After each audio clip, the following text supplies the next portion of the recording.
속보입니다. 정부가 소상공인 대안대출 지원 확대와 정책자금 상환 연장, 배리어풀이 의무 적용 완화를 발표했습니다. 새 정부가 앞으로 이렇게 지원할 거다라고 발표한 공문인데요. 소상공인 지원 내용만 요약해서 10분 안으로 설명해드리겠습니다. 어떤 지원 정책이 새로 나왔을까요? 소상공인이라면 돈과 관련 있기 때문에 꼭 보셔야 됩니다. 정보가 곧 돈입니다. 돈이 되는 정보, 여의도 정보맨 지금 바로 시작합니다. 자, 바로 공문 들어갑니다. 보고서 이름이 거창합니다. 새 정부 경제 성장 전략에 8월 22일 나왔습니다. 여기에서 내용이 너무 많은데 소상공인 지원 내용만 볼 겁니다. 정부가 소상공인을 이렇게 도와주겠다라고 나오는데요. 규모와 스마트폰을 통해 근본적 경쟁력 제고 넘어갈게요. 이건 직접적인 지원이 아니니까. 자, 요게 중요합니다. 금융비용, 수수료 등 핵심 비용 부담 완화 및 소득 보장 강화하겠다. 어떻게? 첫 번째, 금융지원 추가 보강하겠다. 대출 갈아타기 확대하겠다. 자, 여기 나옵니다. 대환대출 확대하겠다라고 나오는데요. 대환대출이 뭐죠? 고금리를 저금리로 낮춰주는 건데요. 지원 대상이 2024년도 7월 3일 이전 대출만 됐는데 이젠 신규 대출, 그러니까 올해 6월까지 받았던 대출까지 포함해서 대안대출 지원 대상을 확대하겠다라고 발표했습니다. 그죠? 이게 공문에 나오죠. 또한 가계대출 한도를 확대하겠다 나오는데요. 지금 현재 이제 1천만 원에서 5천만 원까지 이렇게 되고요. 사업자 대출과 동일하게 만들겠다 이렇게 나오고 있습니다. 그런데 이거 막상 은행 가면 안 됩니다. 지금 아마 은행 가시면 아시겠지만 정부가 대출 많이 줄여놨잖아요. 그래서 굉장히 까다롭게 굴 거예요. 물론 어떻게 나올지는 모르겠습니다. 근데 정부가 이렇게 발표를 하긴 했는데 정부가 봐야 될 점은 은행에서 정말 이렇게 해주느냐 이거를 좀 보셔야 돼요. 이게 말이 이렇게 되지 지금 대출 다 조여놨기 때문에 분위기 자체가 굉장히 보수적이거든요. 대출 자체가. 그래서 가계대출을 확대한다 하지만은 소상공인에게 과연 5천만 원까지 일어날 수 있겠느냐. 이거는 좀 정부가 모니터링을 좀 해줘야 됩니다. 말만 이렇게 될 가능성이 크다라는 거죠. 자, 그 다음에는 정책자금 상환 연장 강화한다. 이거 제가 얼마 전에 정부가 발표한 거 말씀드렸습니다. 정책자금이에요. 이거 일반 사업자 자금, 은행에서 받는 자금 아닙니다. 정책자금 뭐예요? 직접대출과 대리대출.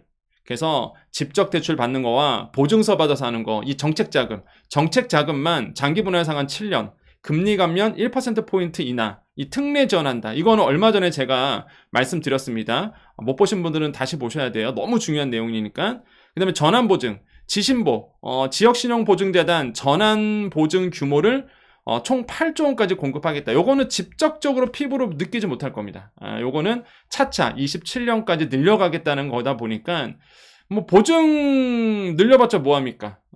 보증 한도 꽉 차신 분들은 어차피 되지가 않다 보니까 그래서 요거 하지만 전환 보증이니까 그래도 있는 보증 바꿔주는 거니까 저는 이것도 의미 있다고 생각을 해보겠고, 대출 갈아타기 확대. 그래서 가계 대출에서 개인 사업자 대출까지 확대한다. 그래서 대출 갈아타기 다 아시죠? 여러분 신용 대출도 갈아탈 수도 있고요.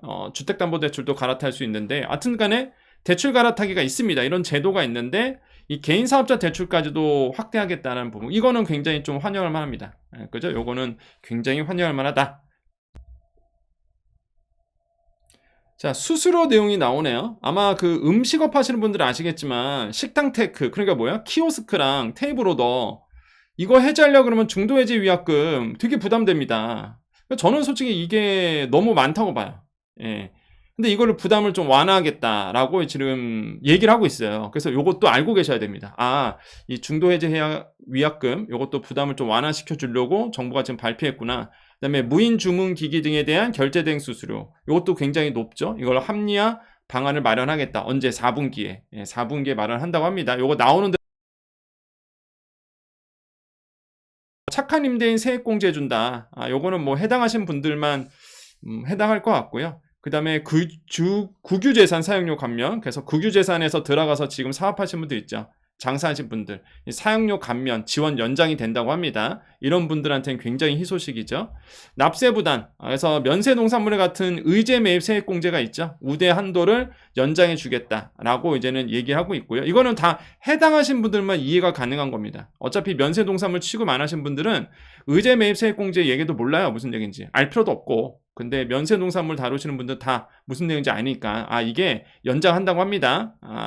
그 다음에 뭐 국세, 요건 조금 공통적으로 도움이 되겠죠. 국세를 신용 체크카드로 납부하는 수도 있습니다. 근데 발생하는 그 수수료가 있잖아요. 이거를 영세 사업자 중심으로 인하하겠다라고 해서 어쨌든 간에 수수료를 국세에 납부할 때 수수료를 낮춰주겠다. 요것도 발표를 했고요. 자, 그 다음에 요게 가장 중요합니다. 요게 굉장히 저는 중요하다고 보거든요. 그리고 아마 여러분 입장에서도 굉장히 좀 피부로 느끼실 겁니다. 규제 합리화 부분인데, 자, 소상공인은 완화된 배리어프리 단말기 교체 의무 적용한다. 그러니까 배리어프리 단말기 교체 의무이죠. 내년 1월까지 여러분 배리어프리로 다 바꿔줘야 됩니다. 안 바꾸면 과태료 나옵니다. 지금은 별로 피부에 안 와닿죠. 내년 1월 보세요. 분명히 난리가 날 겁니다. 왜? 지금 키오스크 쓰시는 분들 배리어프리, 그러니까 장애인에 맞춰서 나오는 이 배리어프리 단말기 안 바꾸시면 지금 법으로는 내년 1월부터 안 바꾸면 이제는 계도 기간이거든요. 내년 1월이 끝나면 과태료 나와요. 지금은 아직 기간이 남아있어서 이게 피부로 안 와닿으시죠? 내년 1월 보십시오. 난리가 나요 진짜 이거는. 근데 이게 법이에요 지금. 이건 저는 솔직히 말이 안 된다고 보거든요. 제가 여러 번 설명드렸지만. 그래서 지금 말이 많으니까 이 완화된 배리어프리 단말기 교체 의무 적용한다. 그래서 완화시켜주는데 그 완화되는 방법이 뭐냐. 드디어 처음 나왔어요 이게. 이번 공문에 처음 나온 겁니다. 보조인력 배치와 도움벨 설치 또는 호환 보조기기, 소프트웨어 설치 등으로 가름한다. 그러니까 배리어프리 단말기를 무조건 적용을 해야 되는데 소상공인 같은 경우에는 영세하다 보니 그러면 보조인력 배치를 하거나 도움벨 설치를 하거나 아니면 호환 보조기기나 소프트웨어 설치하면 이 의무 적용은 할 필요 없다. 이렇게 얘기하고 있는 거죠. 자, 이해되시죠? 근데 저는 여기서 그러니까 이런 생각이 들어요. 제가 가야 돼. 이런 회의에 내가 가야 돼. 전 그런 생각 해봅니다. 왜 그러냐면 보조인력 배치가 돈 더 들어요. 진짜. 아니 생각해보시죠. 보조인력을 배치를 하래요. 사람 안 쓰려고 키오스크 쓰는 건데 그 보조인력 배치하면 돈이 더 들지. 누가 보조인력 배치를 합니까? 이것 때문에 배리어프리 안 하려고 보조인력 배치를 하겠어요? 1인 자영업자가 많은데 대부분 키오스크 쓰시는 분들이 1인 자영업자가 많고 그런데 보조인력 배치하려면 사람 써야 된다는 얘긴데 그것도 배치와 도움벨 설치예요. 또는이 아니야. 그래서 저는 이게 말이 안 되는 얘기라고 전 보거든요. 제 개인적 생각입니다. 제 개인적 생각인데 이거는 장사를 안 해보신 분의 머리에서 나온 것 같아. 이거는 진짜 말이 안 되는 거죠. 보조인력 배치를 어떻게 합니까? 호환 보조기기 소프트웨어 설치 이거 돈 안 들겠어요? 나 이거 궁금하네. 보조기기는 호환 보조기가 뭔지 호환 소프트웨어가 뭔지 이거는 좀 구체적으로 나와주면 좋겠는데 이거 돈 안 들겠습니까 이거? 결국에는 그래서 저는 이렇게 되게 좋은데 이걸 좀 의무 적용 완화시켜준다라는 건 좋은데 방법이 별로 이렇게 공감되지가 않은 부분이라서 물론 제가 모르는 게 있을 수도 있습니다. 그래서 이것도 좀 구체화되면 말씀드리겠지만 요것만 봐서는 현실성이 좀 떨어진다. 여러분 생각 어떠십니까? 자, 그 다음에 너무 중요한 게 또 나오네요. 상병수당입니다. 이런 거는 좀 빨리 좀 해주세요. 이런 거는. 질질 끌지 말고. 이게 뭐예요? 소상공인이 질병 부상으로 경제활동이 불가한 경우 일정 소득 수준을 보장하기 위해서 상병수당 도입을 한다. 이 얘기거든요. 이거 얼마나 좋습니까? 그렇죠. 여러분 생각해 보십시오. 자영업자 소상공인은 하루 못 벌면 꽝이에요. 근데 질병이 있을 수도 있고요. 부상당할 수도 있잖아요. 경제활동이 안 됩니다. 그러면 생계가 위험해져요. 가족의 생계가. 그래서 나온 게 상병수당이거든요.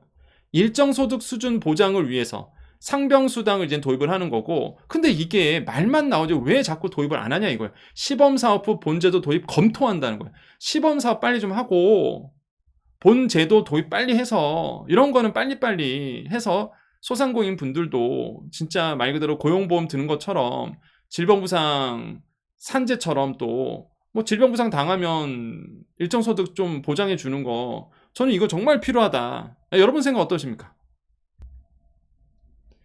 자, 그래서 노란우산 공제, 뭐 공제부금 납입한도 상향된다. 요거는 뭐 노란우산 공제 가입하신 분들만 해당되기 때문에 넘어가겠습니다. 그래서 이렇게 끝나요. 그래서 그 다음부터는 이제 민생경제 활력제고 나오는데, 그래서 이게 이제는 앞으로 정부가 신정부, 그러니까 새로운 정부가 소상공인 지원을 이렇게 추진하겠다라고 밝힌 엄청난 큰 보고서다. 저는 이거 공문이다라고 말씀드리겠고, 단기적으로 지원할 것도 있지만 또 장기적으로 바라볼 것도 있습니다. 그래서 여러분 꼭 알고 계셔야 되는 내용이다. 그리고 아까 얘기했던 뭐 배리어프리 키오스크라든지 아니면 상병수당, 여러분의 의견 많이 남겨주시면 도움이 될 것 같습니다. 왜?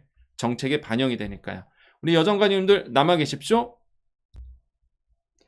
자, 우리 여정관님들 인사하고 마무리 짓겠습니다. 오늘 8월 23일입니다. 제가 날짜를 말씀드린 이유는요, 정보는 굉장히 신속함과 정확성이 중요하거든요. 그래서 제가 일부러 날짜를 말씀드린 겁니다. 오늘 우리가 얘기했던 거는 8월 22일에 정부가 발표했던 공문입니다. 그렇기 때문에 중요한 거죠. 왜? 옛날 정보면 이게 언제부터 되는 거야? 언제 얘기야? 그럴 수가 있잖아요. 근데 여러분 입장에서, 이거를 보는 입장에서 이게 지금 흘러가고 있는 거구나라는 걸 여러분께 이제 밝히는 겁니다. 솔직히 이렇게 시의성을 안 밝히면은 뭐 솔직히 이제 유튜브 하는 입장이나 뭐 이렇게 뭔가 영상을 방송을 찍는 입장에선 좋죠. 왜? 시의성이 없으면 사람들이 그러잖아요. 5년 전 정보도 보고서 와 할 수도 있잖아요. 6년 전 정보 보고서 혹할 수도 있잖아요. 근데 보는 입장에선 전혀 도움이 안 되거든요. 6년 전 거, 5년 전 거, 이런 정보들. 근데 저는 시의성 있는 정보를 정해주죠. 그래서 날짜를 얘기하는 겁니다. 바로바로. 그러니까 여러분 입장에서 말씀드린 거죠. 여러분 입장에서. 이게 어제 내용이구나. 이게 지금 흘러가고 있는 내용이구나. 이거를 이제는 아시라는 의미에서 말씀드린 겁니다.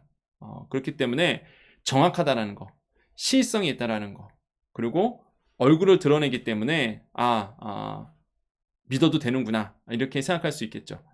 그래서 항상 여러분께 정확한 정보, 여러분께 정말로 그래서 공문 중심으로 가는 거고요. 자, 매일매일 뉴스 보듯이 매일매일 설거지할 때나 청소할 때 들으시면서 꼭 지원 정보들 챙겨 가셨으면 좋겠습니다.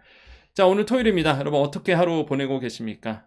다음 주 돌아오는 또 한 주일도요, 여러분께 좋은 일만 가득하셨으면 좋겠고, 가족 모두, 이 방송 보시는 우리 여정가족님들 가족 모두 더욱더 가족 모두 건강하시기를 제가 기도드리겠습니다. 여러분 항상 좋은 일이 우리에게 일어난다는 거 기억하세요. 자, 인사드립니다. 오늘도 내일도 우리에게 좋은 일이 일어납니다. 오늘도 내일도 우리에게 좋은 일이 일어납니다. 오늘도 내일도 우리에게 좋은 일이 일어납니다. 여기까지 여의도 정보맨 여정이었습니다. 감사합니다.